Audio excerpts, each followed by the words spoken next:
সাথে সাথে আরেকজন ধরা পড়েছেন, জিনার মাথায় সব সময় স্টেডিয়াম।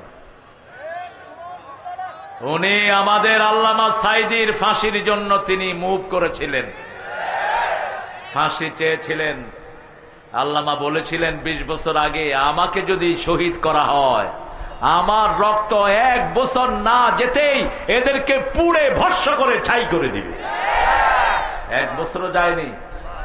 গত আগস্টের 14 তারিখ তারা ওনাকে 20 পানে শেষ করেছে, ঠিক না ঠিক? 20 প্রয়োগ করেছে। এত সুন্দর হাসি কোন রোগী দিতে পারে না। দিয়ে গেলে জান্নাতেরি হাসি উপহার, দিনের পথে থাকবো অটুট, এই তো অঙ্গীকার, ঠিক না ঠিক? কি সুন্দর হাসি দিয়ে চলে গেলেন। আল্লাহর খুশি ছাড়া চাওনি কিছু আর, তোমারই বিরহে সব কেঁদে যার যার, হাসলে তুমি কাঁদিয়ে ধরনি, হেরে গেছি আমরা তুমি তো হারনি, তোমার প্রয়োজন যে প্রিয় রাহবার, বুকে ক্ষত জমে জমে বেদনার পাহাড়। আমাকে যে কি স্নেহ করতেন, ওনার স্নেহ না হলে আমরা এই ময়দানে আসতে পারতাম না। অ্যারেস্ট হওয়ার 1 সপ্তাহ আগে আমি যশোর যাই, এয়ারপোর্টে নামলাম, আল্লামা সাইদি সাহেব ফোন করলেন, তারেক আসসালামু আলাইকুম ওয়া রাহমাতুল্লাহ, কোথায় তুমি? আমি বলছি চাচা আমি নেমেছি এয়ারপোর্টে। কোথায় প্রোগ্রাম? সাতক্ষীরা। কখন? রাতে। গাড়ি ঘোড়া খুলনার দিকে। আগে জেনে নিতেন। ওনার কাছে যতজন ডিসিএসপির সুপারিশ নিয়ে গিয়েছেন, ডিসিএসপি কে তিনি লিখেছেন, মাননীয় ডিসি, বিধিসম্মত উপায়ে পদক্ষেপ নেওয়া হোক। কোনদিন কোন ডিসি কে এসপি কে তিনি নির্দেশ, একজন ডিসি স্মৃতিচারণ করছেন আর কাঁদছেন, এত ভদ্রলোক আমাদের জীবনে আমরা দেখিনি। কি লিখতেন? বিধিসম্মত উপায়ে পদক্ষেপ নেওয়া হোক। তিনি আমাকে ডেকে নিলেন। ওনার মাদ্রাসা 2টা, খুলনাতে একটা, পিরোজপুরে একটা। খুলনার মাদ্রাসা এখন 10,000-এর উপরে পোলাপান, বিশাল মাদ্রাসা। সেখানে ওই সময় প্রায় 6-7 হাজার পোলাপান ছিল। ছুটি দিয়ে দিলেন, মসজিদে একত্রিত হলো। আমাকে বলল, আমার তুমি একটা কিছু বলো ছেলেদের জন্য। আমি তখন একটা গান লিখলাম, অমর শিল্পী তুমি প্রিয় সাইদি, তোমাকে জানাই সালাম, সারাটা জীবনে জুড়ে তোমারই প্রেমের সুরে ছড়ালে যে মহান আল্লাহরই নাম, তোমাকে জানাই সালাম। আলহামদুলিল্লাহ। কাঁদলেন, বলছে এটা কখন হলো? আমি বললাম এখন হচ্ছে। আল্লাহ তার কবরকে জান্নাতুল ফেরদাউস বানিয়ে দেন। আল্লাহ তার জীবনের গুনাহগুলো মাফ করে দেন। কোনদিন কারো সাথে বৈষম্যমূলক আচরণ করেন নেই। দর্শে নিজামীর ভাইদের জন্য আল্লামা সাইদি একা যা দোয়া করেছেন, তারা সবাই মিলেও তার 1 অংশ করতে পারে না। সব সময় দোয়া করতেন, ঠিক কিনা? কথা বল না কেন? মনটাকে বড় রাখবেন, আমরা যেন মনটা সংকীর্ণ না করে ফেলি। আফামান শারাহাল্লাহু সাদরাহু লিল ইসলাম ফাহুয়া আলা নূরিম মির রাব্বিহ, যার অন্তরটা করে দেয়, আল্লাহ তার অন্তরের ভিতরে আল্লাহ নূর ঢেলে দেয়। আমরা ইসলামের জন্য প্রাণ দিতে রাজি আছি, ঠিক না ঠিক? রবের হুকুম ছাড়া কাজ করব না, রবের খুশির জন্য নামাজ পড়বো। আমরা বললাম আল্লাহ নামাজ কার জন্য পড়বো? আল্লাহ বললেন ফাসাল্লি রাব্বিকা ওয়ানহার, রবের জন্য নামাজ পড়ো তাহলে কাউসার পেয়ে যাবা। রবের জন্য নামাজ পড়ো তাহলে তোমাদের শত্রু দেশ ছেড়ে ভেগে যাবে, ঠিক না ঠিক? আপনার তাদের নাম নেয়ার মতো কেউ থাকবে না। তাদের এক নেতা মারা গেল, ইন্টারনেটে দেখলাম সবাই বলতেছে আরেকটা উইকেটের পতন। একটা মানুষের ছবি, কয় উইকেটের পতন। আল্লাহ কি ক্রিকেট কই, এখানে উইকেট আসলো করতে? কি আফসোস, আপনি মারা গেলে যদি সাধারণ মানুষ কাঁদে আর বলে ভালো মানুষ ছিলেন, এটাই কবুল করবেন কে? আর যদি কেউ আপনার মারা যাওয়ার পরে কেউ যদি বলে আল্লাহ বাঁচলাম, তাহলে আপনার দুনিয়াও শেষ, আখিরাতও। তবে আমরা কারো মৃত্যুতে আনন্দ করব না, আলহামদুলিল্লাহ বলবো না, এটা নিষেধ। কেউ মারা গেছে, আপনি আলহামদুলিল্লাহ পড়লেন, এটা কি?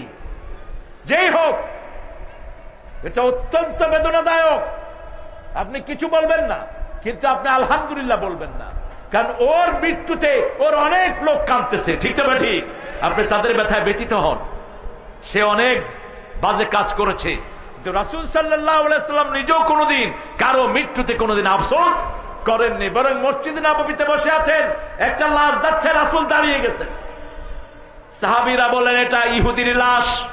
রাসূল বললেন হোক সে ইহুদি, সে মানুষ। সে কি মানুষ? আমি তার জন্য একটু সম্মান প্রদর্শন করলাম। আপনি নিষেধাজ্ঞা, নেগেটিভ কোন মুড আচরণ দেখাবেন না, আর কাউকে আন্দাজে নাস্তিক বলবেন না। যে নিজে নিজেকে নাস্তিক বলেছে সেই নাস্তিক, ঠিক না ঠিক? ওই যে হুমায়ুন আজাদ কি ছিল? কি ছিল? নিজে স্বীকৃতি দিয়েছে, আমি মারা যাওয়ার পরে আমার লাশ তোমরা কবর দিও না, আমি কবর টবর বিশ্বাস করি না। কি করবা? আমার লাশ মেডিকেলে দিও। মেডিকেলে পোলাপান গেছে পরে সব ক্লাস থেকে বেরিয়ে গেছে, এই শয়তানের লাশ সেখানে ঢুকায়ও না। কাটলে কি না কি বাইর হয় কি জানি। তার ভক্তরা এক হুজুরের কাছে নিয়ে গেল, হুজুর আমাদের নেতার জন্য আপনি একটু দোয়া করেন। হুজুর দোয়া করতেছে, আল্লাহ নেতা সাহেবকে হাবিয়া জান্নাত দিয়ে দিও। ওই হুজুর সকালে উঠে আমারে ফোন করছে, হুজুর হাবিয়া তো জাহান্নামে না। আমি কইলাম হাবিয়া জান্নাত দিও। হেরা কইছে আমিন আমিন। এই বেটা তুই দোয়া করলেই হবে নাকি? দোয়া কবুলের মালিক কে? কে বলে? রাসূলের দোয়া আল্লাহ ক্যান্সেল করে দিয়েছেন। কোত্থেকে আসছো তুমি? আব্দুল্লাহ বিন উবাই বিন সুলুলের জন্য রাসূল দোয়া করেছেন, সেই দোয়া ক্যান্সেল করে দিয়েছেন কে? আল্লাহ বলেছেন একবার না দুইবার না 70 বারও যদি তুমি মাফ চাও, লা ইয়াগফিরুল্লাহু যুনুবা, আমি তার গুনাহ মাফ করব না। সে মুনাফিকের সর্দার ছিল, ঠিক না ঠিক? দোয়া কবুলের মালিক কে? এজন্য আমরা আল্লাহকে রব মানবো, 5 ওয়াক্ত নামাজ আর ছেড়ে দেব না। রাজি আছেন তো? নামাজেরই দল করব, যেই দলে নামাজ নাই ওটা মুনাফিকের দল। যারা ফজরে আসে না এরা মুনাফিক, যারা এশায় আসে না এরা কি? মুনাফিক। রাসূল বলছেন মুনাফিকে মুক্ত হওয়ার জন্য 40 দিন 40 ওয়াক্ত নামাজ পড়বা। কোথায়? মসজিদে। কোথায়? 8 দিন মসজিদে নামাজ পড়বেন 5 ওয়াক্ত ইমামের পিছনে। ইমাম বলবে আল্লাহু আকবার, আপনিও বলবেন আল্লাহু আকবার। এরকম যদি 40 ওয়াক্ত পড়তে পারেন, বোঝা যাবে আপনার মধ্যে কোনো মুনাফিকি। আর যদি 1 ওয়াক্ত মিস হয়, আবার 40 ওয়াক্ত। আবার কয় ওয়াক্ত? তাকবীরে তাহরিমা সহ। একটা দল আছে যেই দলের রিপোর্টে নামাজ আছে, আছে না নাই? বাংলাদেশে কোন দলের রিপোর্টে নামাজ নাই, কোন দল নাই। দলের রিপোর্টের প্রথম ঘর কোরআন অধ্যয়ন। আপনারা বলেন তো কোরআন পড়া সুন্নত না নফল? আরো চিৎকার করে বলেন। 2 নাম্বার হাদিস পড়া সুন্নত না নফল? ফরজ। হাদিস পড়া কি? হাদিস না পড়লে আমরা নামাজ জানতাম না। আল্লাহ বলেছেন নামাজ কায়েম করো, ফজর 2 রাকাত, যোহরের 4 রাকাত, ফরজ আসরের 4 রাকাত। এটা শিখিয়েছেন রাহমাতাল লিল আলামিন। আমরা যাকাতও দিতে পারতাম না, ঠিক না ঠিক? ওই যে এখন যেগুলো আহারে কোরআন বলে এগুলো নামাজ ছেড়ে দিচ্ছে, কেন? ওরা তো হাদিস মানেই না। ওরা নামাজের ওয়াক্ত আসলে কি করে জানেন?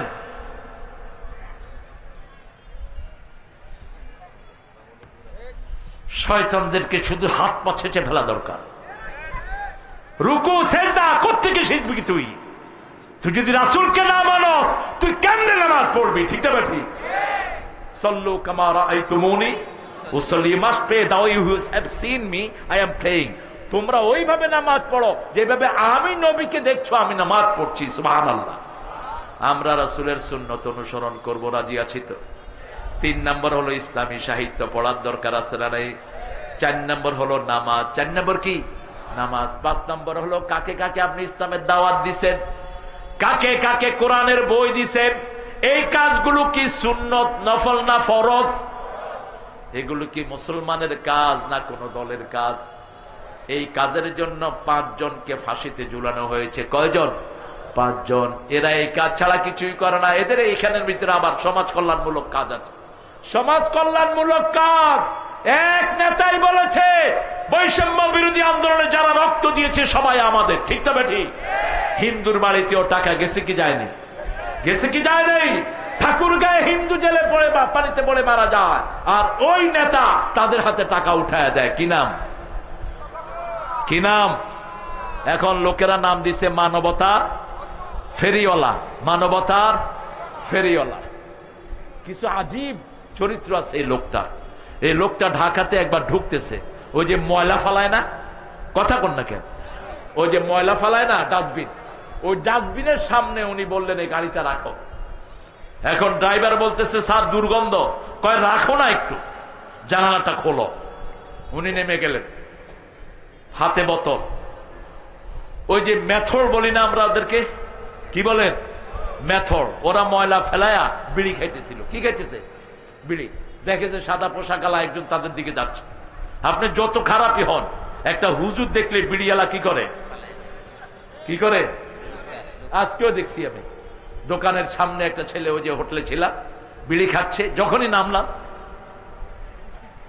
আমি বললাম আমি দেখি নেই। ছেলেটা আসলে আমাদের দেশের অধিকাংশ ছেলেই ভদ্র, ঠিক না বেঠি? আমি যখন বলছি আমি দেখিনি, ওই বিড়ি ফালাই দিছে। আমি এখনো দেখিনি। বললাম বাবা এটা খেও না, তুমি এত সুন্দর ছেলে, এটা খাবা কেন? আরো কত ভালো জিনিস আছে। আল্লামা সাইদি কি সুন্দর রস করতেন। উনি বললেন মা তাশতাহি আনফুসুকুম, জান্নাতে আল্লাহ মানুষ যা চাইবে তা দিবে। এক বুড়া উঠে কয় হুজুর আমি ওক্কা খাবো জান্নাতে। কি খাবে? ওক্কা। ওক্কা তার খুব প্রিয়। হুজুর বললেন ওক্কা চাইলে তুই পাবি, কিন্তু ওক্কা খাওয়ার মতো কলিজা তো থাকবে না। ওই জান্নাতে গেলেই কলিজা পরিবর্তন হয়ে যাবে। কি সুন্দর মানুষ, আল্লাহ তাকে মাফ করে দিন। আরো চিৎকার করে বলেন আমিন। কোথা থেকে কোথায় যাচ্ছি মনে আছে তো? কার কথা বলতেছিলাম? উনি পানি নিয়ে যখন গেলেন, ওরা বিড়ি লুকায় ফেললো। বললো আপনি এখানে কেন? আপনি এখানে কেন? কয় ভাই আপনাদের হাত ধোয়ামো। কয় মস্করা করেন? কিসের হাত ধোয়াবেন আপনি? আপনারা তো আমাদেরকে মানুষই মনে করেন না। ডাক্তার শফিক বলল তোমাদেরকে যারা মানুষ মনে করে না ওরাই অমানুষ। তোমরা যদি 3 দিন ময়লা না টানো, ওরা ঘুরের ভিতরে থাকতে হবে, ঠিক না বেটি? তোমাদের চেয়ে ভালো মানুষ হতে পারে না। সিগারেট ছাড়া ফালা দিয়া লোকগুলো তাকিয়ে আছে ডাক্তার শফিকের দিকে। ডাক্তার শফিক বলছেন যে ওরা চিন্তা করছে আমি কি চিট না এমনি ভালো মানুষ, ওরা দেখতেছে। বলবো আমরা আপনার হাত ধোয়াবো। ডাক্তার শফিক তাদের হাত ধোয়া দিলেন। তারা মুখ চোখ মুছলেন আর বললেন আমরা আজকে স্বীকৃতি পেলাম আমরাও মানুষ। প্রত্যেকের হাতে একটা করে নাস্তার প্যাকেট ধরায়া দিলেন। আমরা যেন এদেরকে বুকে টানতে পারি, আল্লাহ তৌফিক দান করেন।